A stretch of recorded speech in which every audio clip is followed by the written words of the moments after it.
So originally on this engine, the thermostart here at the air intake had a rubber hose and a hose clamp on it, which worked fine. I just would like to go to a proper fitting because this is threaded. It should have a hard line on it.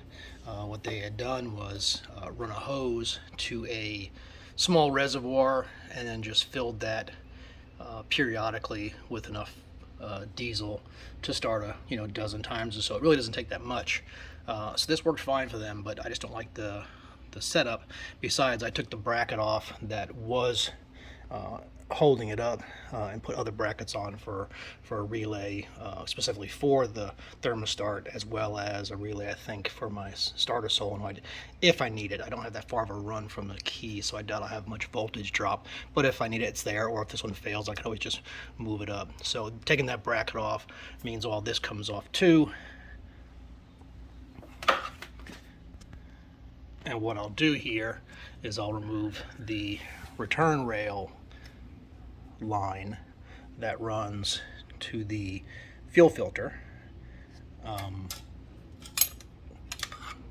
and I'll make a new one that'll run to the same location, but I'll tee off and also run to here. And what that'll do, this is a low pressure line, and so it won't cause a lot of issues against this valve. I think it's actually a BB in a V-shaped slot that or a cone that kind of works its way out as it heats up and lets the aperture open. So that'll be the plan. And what I'll do is I'm gonna use some rigid wire to kind of figure out my run first.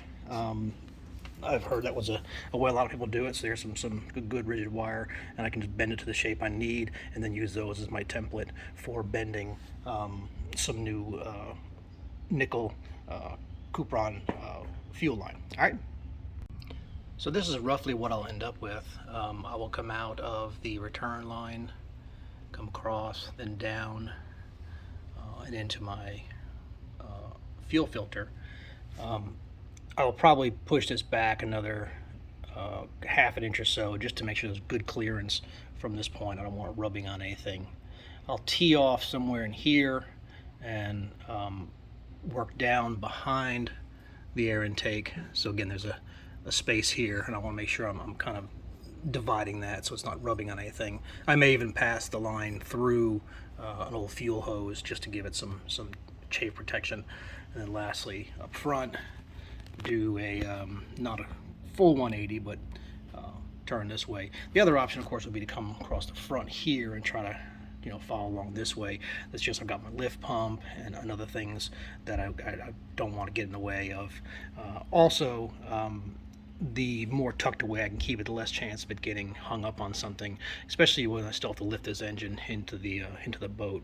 So that's kind of the configuration I want, plus another half an inch or so on this side, which will add a little more length on this guy. But I'll use those for a guide, and I'll get this sucker bent. So I'm going to cut this down because I want to make it a little easier to work with.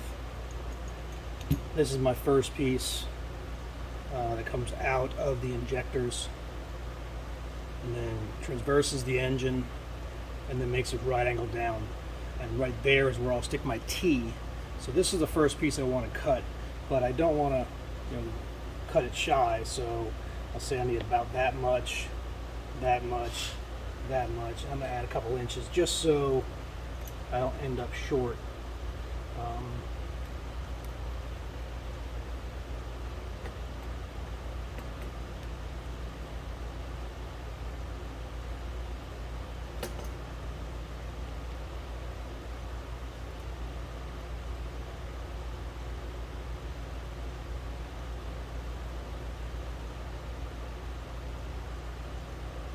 So I'm just tightening this little by little as I go around, and it slowly works its way through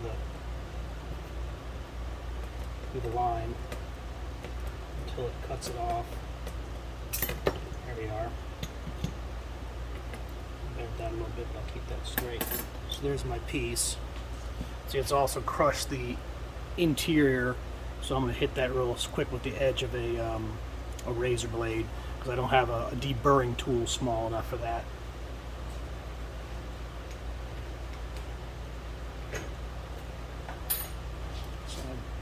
grab this, and I'll just kind of make sure that it's the very, very thin edge of that isn't closed. It should work. So that's my first piece. Now I've got to put some turns in it. And I said that backwards. Actually, this will be the end that goes into my my T. This will be the end that goes inside the injector return line. So I'll want to make my bend here, and I got this on Amazon.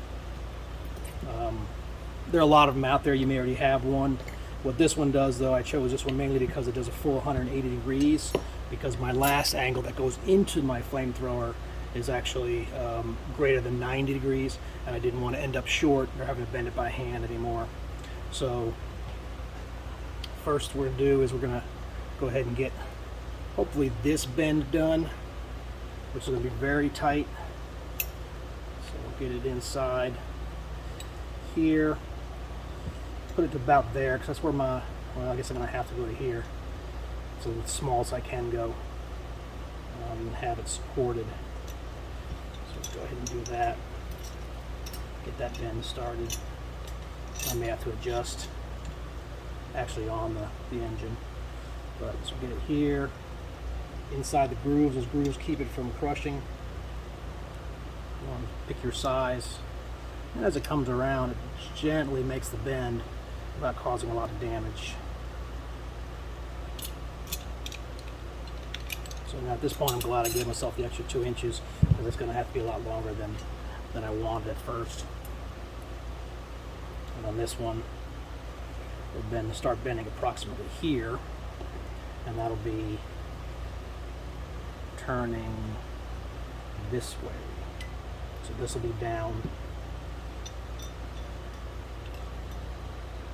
to about there. I'll verify that. Down here with the beginning of my angle somewhere, so it turns about there. And do my best to keep it perpendicular, so my other angle's going straight down. Get it tightened up, and start my curve to go inside my injectors. Sorry if my hat's bumping the camera. So now I'll go test fit that as my first piece, and make any adjustments on my template I have to based on that. Okay guys, so I've never done this before, but I'm sharing with you my trials and my successes along with the failures. But basically I probably should have bent this the other direction, putting this in the clamp and then rolling this side, and I could have ended up with a little shorter end here, which would have been more helpful, because I want to use this T-fitting here. So that'll go like that. So I'll have to have actually an incline from that point, which shouldn't be a problem, and then I can come straight down to this point. I'll tee off of here, and I'll have to do a downward slope to get underneath where I want to go. So just adjust from there. But had I been able to bend this side shorter by going the other direction on my bend, I still could have had it more flat like I originally wanted to. Not a big deal. I'll just adapt and overcome, and we'll move on from there. So my next angle will be basically about a 3-inch piece, whatever lines this up real nicely, a 3-inch piece by, I guess, about the same, or another 2. I'll go ahead and get a wire in there to verify though, and again use that as a template. Alright, after putting that first piece in place temporarily and working on the next piece down, I think I'm going to try to just do this as a hand bend. None of the angles are really that acute. This one's almost a 90, so I'll have to be real careful with that. The problem with hand bending is if you're not supporting the sides like these grooves do, it can flatten and actually cause a pinch. This stuff's meant to be bent, you know, a lot of times by hand, so I think if I'm just real careful, I can try to emulate that and not lose that. So this is going to be the end that goes up into the connector. So I just want to start getting it bent at about here, and right now I'm not worried about my direction, because it'll only come into play once I get to the next apart, and there's still some flexibility when I get there.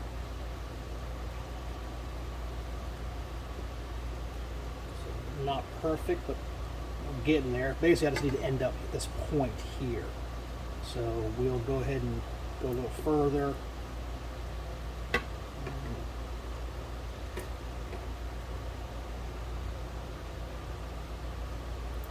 Like that.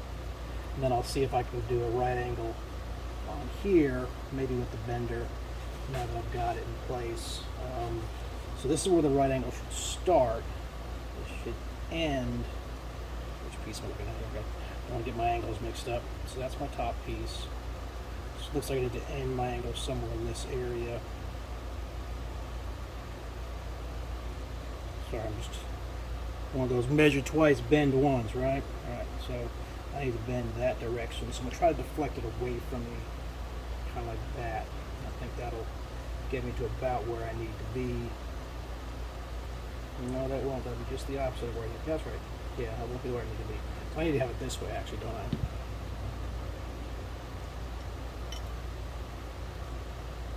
Okay, why is the brain not working?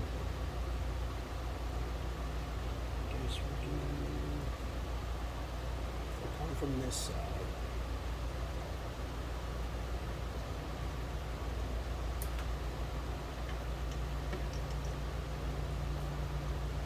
Okay, so that'll do it. Once I make this bend, that'll be sticking up somewhere in that area. This is just to get this tighter angle done without using my hands to do it.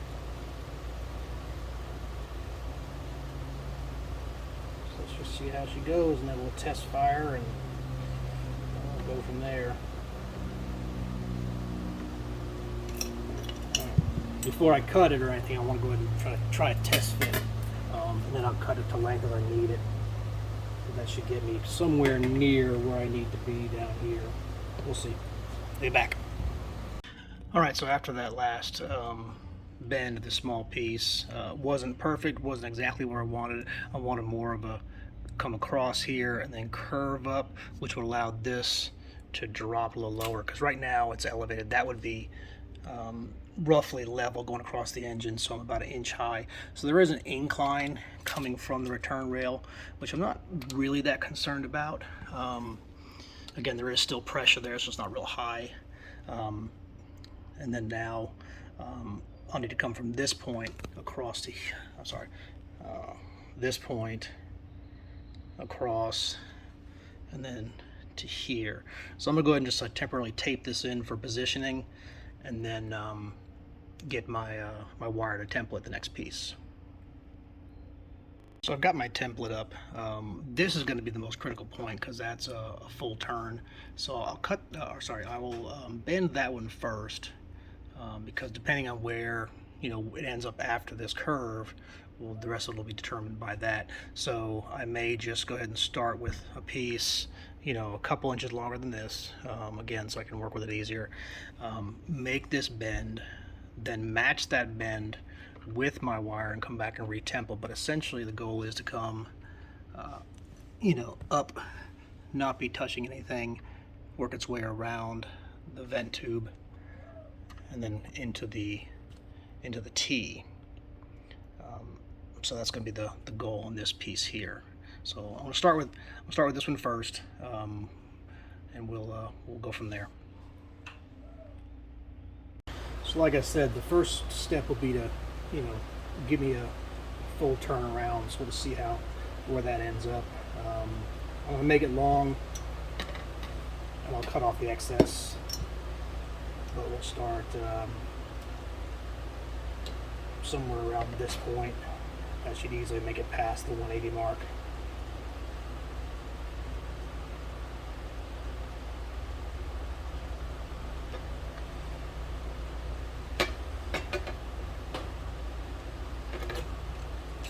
There's the full 180 turn.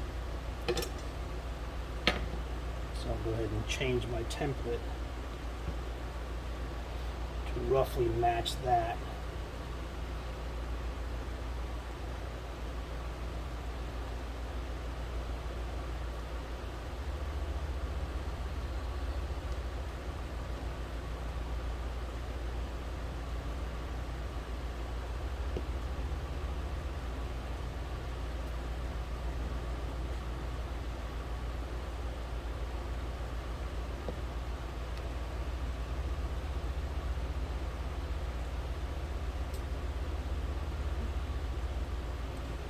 take it back to the engine and go from there.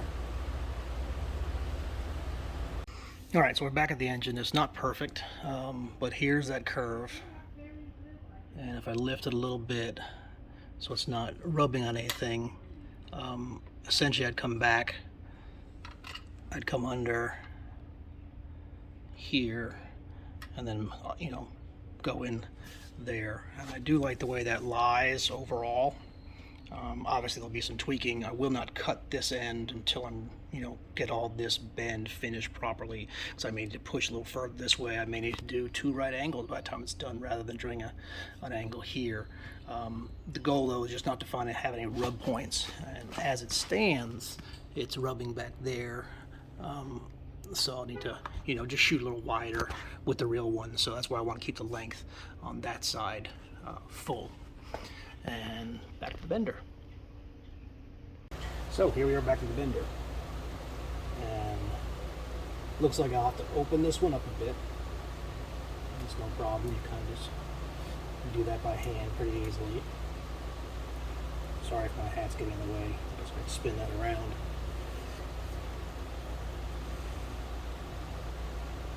I think that's closer.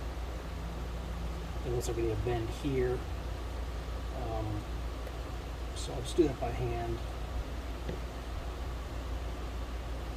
It's pretty darn close. And then from that point, we'll be doing not a 90 up, because as you see here, it kind of folds back. But I'll go ahead and mark that one. Just give me a second to grab a pen.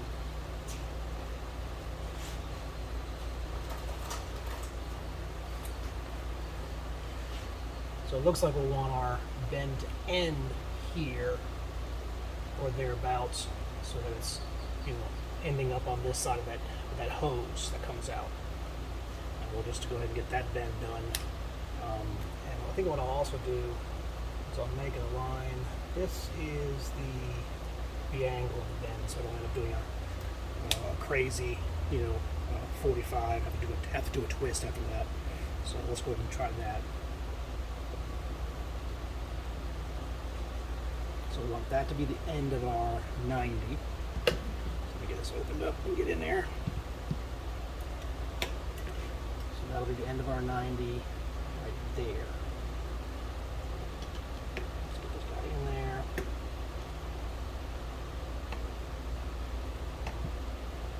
I guess I need to figure out how long that is first.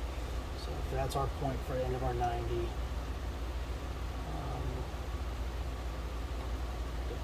Here,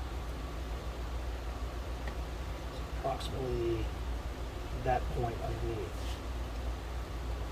So let's get you open. I'm sure you experienced guys are laughing at me, but hey. So that's the point we think we're starting at.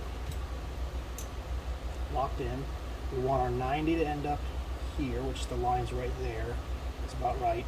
And I want this line, which shows my direction of my angle, to be square in that groove, which is about there. So that's my starting point. Okay, looks good to me, and angle's good. Go ahead and give her a smush. 0 to 90. There we are. Now I hope we did it right. So a little long on it. I obviously screwed that up. Way long, but it's okay. I'll just clear that spot by a lot more. But see what I did? I put this on the wrong side of my curve. I put that here, and it looks like I should have put it at the 0 mark. You know, visualizing this stuff is I guess the hardest part. So our next angle will be somewhere around here. Here's our bend, so we'll start there.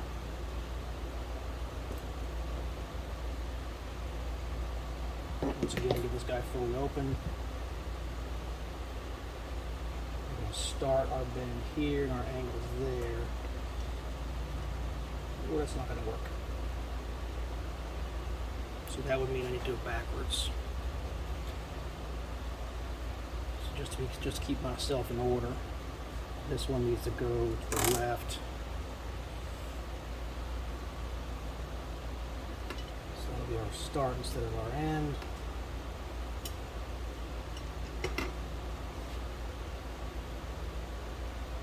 fancy one backwards. So I'll spin this guy around. It's going to put us even further off the line. We'll just have to deal with it, guys.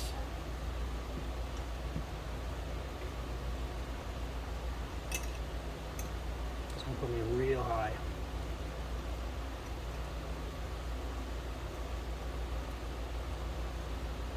Start the bend. Alright. So, not perfect. I'm not really comfortable doing a lot of deep bends by hand. So I'd rather start this and be off and have to tweak it by hand than to just do the whole thing by hand. So let's go ahead and see where we are. Alright guys, so that incorrect bend I did here really put me too far away from where I wanted to be. I probably could have mangled it over there, but I think I'm going to go straighten that curve out that I did that took me too high. And the way I do that, and I'm sorry I did most of it already before thinking about telling you, is I just stuck the right angle into a vise. Let me back this up a little bit. And then I just gently squeeze it. I don't want to crush it, just kind of want to straighten it out. And that gives me a new starting point again. So I'll take it back over to the bender and try again. So let's try this again. Basically I want to end my bend here, not start it. So what I'm doing is bending closer to this curve than the other way around. I think the problem I ran into though was the handle was hitting. So I'm going to try to just maybe push it as far as I can. Get my angle right until it hits here, and we have to do the rest by hand. That's not too bad, that's pretty close. So it still pushed me further, but I think I'm closer to where I should have been last time. So, back to the engine. It's certainly difficult getting this curve in here. It's a pain in the butt with an extra half a mile of tubing, but I did not want to cut it prematurely in case I needed to start from scratch. I wasn't sure this was going to leave me enough to start over. So this slides in pretty good. It's going to need a little tweak so it goes in more easily. I like the angle. I like the pass along the back. This one needs to be tightened up a little bit because you see I'm not entering at a right angle, but I think if I increase that bend, it'll lower this point. That goes back to a 90. Lower this point, and I should have a pretty good entry. The other option I can leave as is and just put a graceful curve on this one, but I think I want to increase that tightness because this was the other place that I had the turn in the wrong place. It should have been here, and it's here, but I don't want to rub down there, so I'd rather keep it high. If I can bend back this far, I will. If not, then I'll just have to do it on this part and try to make a little sway back belly. All right, so that's what I'm gonna try to do. I wish I had a way to hold the camera and do the bend, because I would try to do it by hand a little bit right here too, maybe. Just bend gently. If you do try to do it by hand, you just don't want to put any crimps or pinches in it. But this stuff's actually pretty forgiving for bending tubing, of course. Okay, so here's how it all ended up, at least the cuts. So from there, incline I'm not thrilled about, so take that into consideration if you're going to do it yourself. The T here, I think it enters at a pretty good 90, comes out, goes to my fuel return, comes under, and in here pretty straight as well. That may give me a little difficulty. We'll see when I get the nut on the end. I am going to go ahead and try to push this through a fuel line though, just or some sort of wire loom, just to give it some chafe protection. It's pretty close, though it's not actually touching anywhere. Just want to give myself the best chance of survival in this. So I placed a wire loom over it just to give it some protection. I left the ends clear. What you see down there is a compression fitting, just a brake line kit from the auto parts store. I'll go ahead and get that one fastened on here first. I don't believe I need to put any kind of thread tape on this with these kind of fittings. I guess I'll figure that out when I do a leak test, huh? Also, I'm going to want to bleed this line at the very end, because it'll take a long time for the return line to fill all this and fill this, so that my flamethrower actually gets some diesel. So I'll figure that out either with a lift pump or just keep pumping and pumping and pumping until it comes clear. I also do have an inline 12 volt pump, but those aren't recommended to run for a long time. They can blow out your lift pump, and then you'll get diesel into your engine oil, which you don't want. So I'll figure it out. Even if I have to, disconnect it and backfill it, I'll get that figured out. But you will want to bleed that line before you start using your flamethrower, because it can't stay on for more than just 10-15 seconds. With dry, or it'll burn up. Probably less than that. They don't recommend you crank it for real long without fuel in it. So I'll go ahead and get this one attached first, then I'll work to this side and work my way up. Alright, I've got that one threaded on. It's snug, but you don't want to wrench down on those compression fittings, because that'll cause them to leak. I will have to, like I said, back off this after I get the structure assembled. Basically what I'm trying to do is get to this point cleanly, so I can lock these down, and then I can remove that to bleed it. But I want to get this sucker, all three of these put in the right place, and locked down before I do anything else. So I just want to hold that one in place while I do this one, so when I take this one apart, it should stay where it's supposed to be. So this one, again, I'll do a compression fitting. I've also got the rubber ones, but I think I'm going to keep doing the same thing I did here on this side. Alright, this is the next piece. I'm going to go ahead and add a little fuel tape before I put these two together here. This is a male to go inside.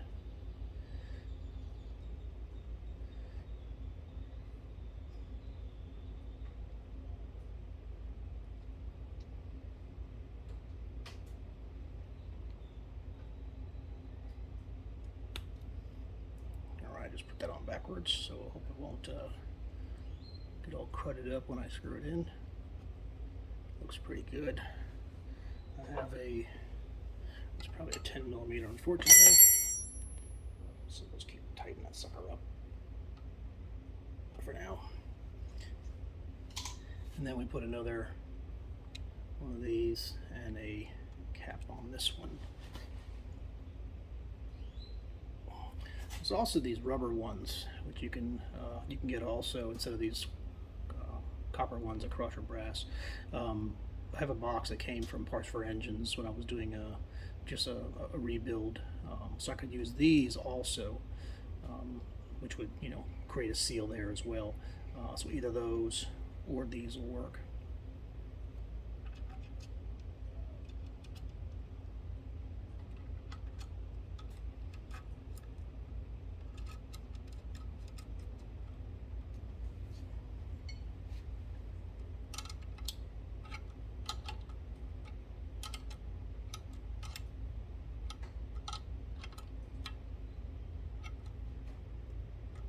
Should be nice and tight.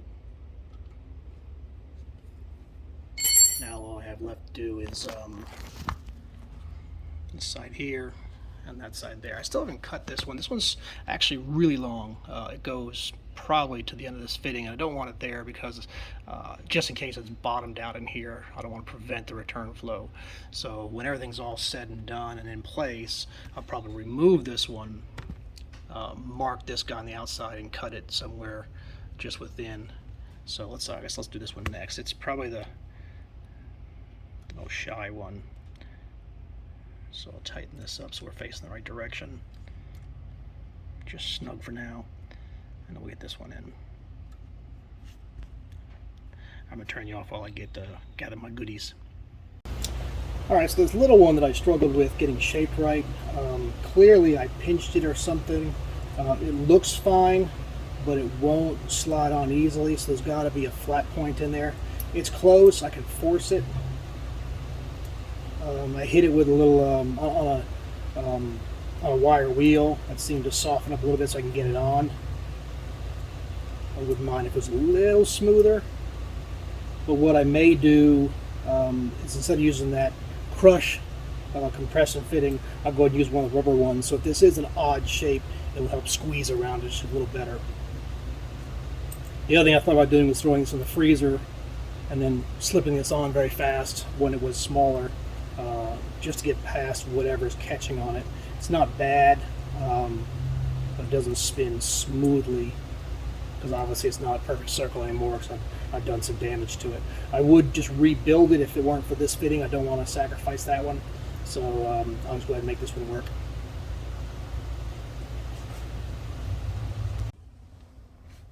Alright, so once again we'll put the nut on first. Like I said, I'm not thrilled with that, but it'll work. Then the rubber grommet, and that'll help me compress. And then this will come on. I'm going to leave this one a little loose so I can make that fitting work. Oops. See, the rubber's in there, that'll help me with my seal.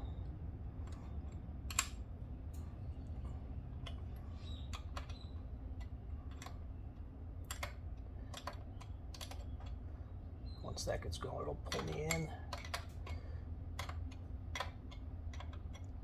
Try to get this guy lined up as best I can.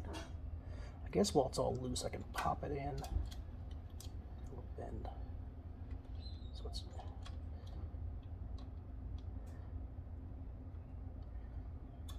there we go. Get this guy.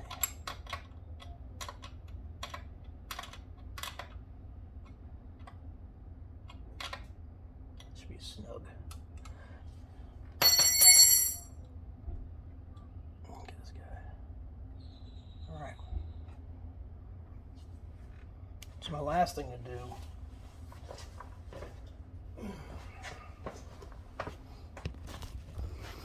once again is take the marker, and this is the point that it exits. So I want to give it at least another probably 3/8 to a half an inch when I cut that. So I'll go ahead and do that now and bring it back. So once again, it's this is where the outflow tube covers up. So I'll take off about half of that.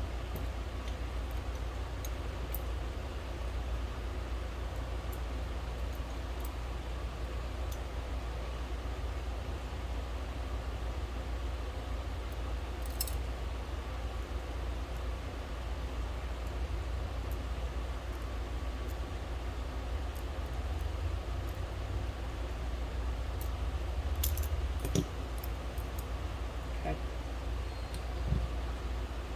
Just gotta check my burrs.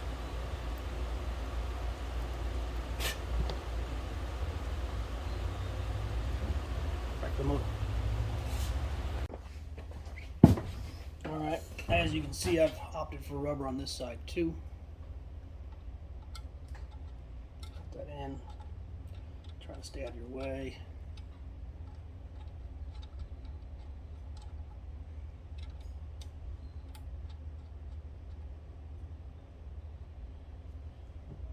And as she bites, it'll pull it. Oops, wrong one.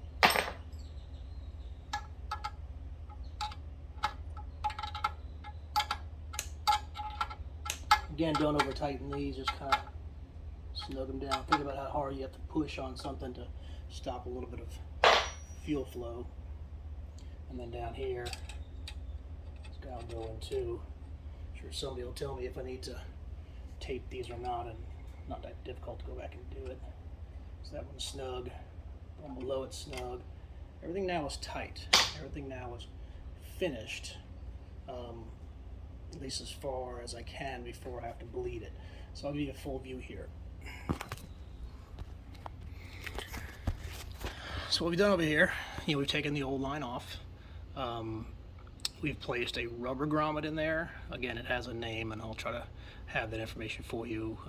And I'll put that down in the comments, or in the description, along with all the things I bought. I'll put all that on there as well. But so that one's tightened up on there.